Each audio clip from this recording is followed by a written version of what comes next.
Habari ndugu yangu, inawezekana unapitia changamoto na umekosa majibu na una uamuzi tayari kwako, pengine wa kujidhuru au kufanya vibaya kutokana na tatizo ulilonalo.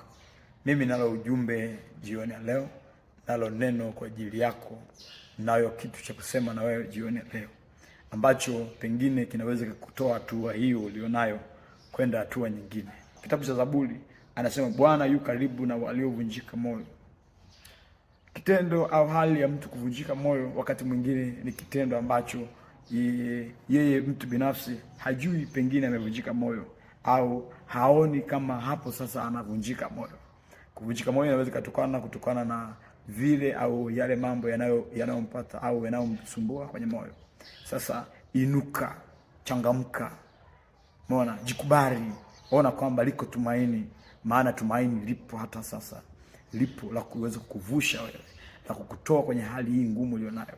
Badala ya wewe kujidhuru au kujiumiza au kujifanyia vitu vibaya kama wengine wanavyojifanya, wewe hutakiwi kujidhuru. Amua kuchangamka. Amua kusema hili nalo litapita. Litapita. Maana Biblia inasema na yajua mawazo ninayowazia ninyi ni mawazo ya mazuri wala si mabaya. Ni mawazo mema wala si mabaya. Mungu anakuwazia mema. Mungu anakuwazia amani. Mungu anakuwazia furaha. Anakuwazia uinuliwe. Ila maadui zetu, wale ambao wanatuonea, wao inawezekana hawatuwazii vizuri, wanatuwazia vibaya, lakini Mungu anao mpango mzuri kwa ajili yako. Kwa ajili yako Mungu anao mpango mzuri. Kwa ajili yangu Mungu anao mpango mzuri. Inawezekana umekata tamaa. Wakati wa kukata tamaa, wakati huo ni wakati ambao mtu anaona hakuna cha kufanya tena, hakuna kinachoweza kuzaliwa tena. Hapana. Unapovunjika moyo, ndio muujiza wako umekaribia. Ndio muujiza wako upo karibu sana kuliko kawaida.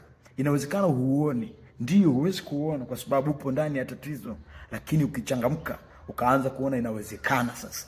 Inawezekana kuinuka, inawezekana kuona muujiza upya, inawezekana. Wakati huu kwenye shida ndio wakati wako wewe kuamua kufanya vitu kwa busara. Kama ulikuwa huwezi kuomba, ni wakati wako kuanza kuomba. Ulikuwa hujui kusali, unatakiwa kuanza kujifunza kusali sasa.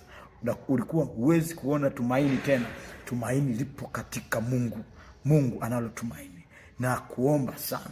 Changamka, anza kula chakula. Umezila chakula, anza kula chakula sasa. Umekata tamaa, hutaki kitu chochote, anza sasa. Liko tumaini. Mungu anakuwazia mazuri. Mungu anapokutazama ni tofauti na vile wewe unavyojitazama. Yeye anakutazama kwa jicho kubwa, zuri zaidi, tumaini zuri zaidi. Inuka, changamka, songa mbele. Achana na mambo ya nyuma, enda mbele. Achana na hao wanaoonekana pengine ni ndugu zako au jamii yako inayokuzunguka kwamba wamekususia, wamekatisha tamaa. Changamka sasa. Tumaini jipya lipo. Lipo. Mungu akubariki na akupe changamko, akupe nguvu kuanzia sasa ya kusonga mbele.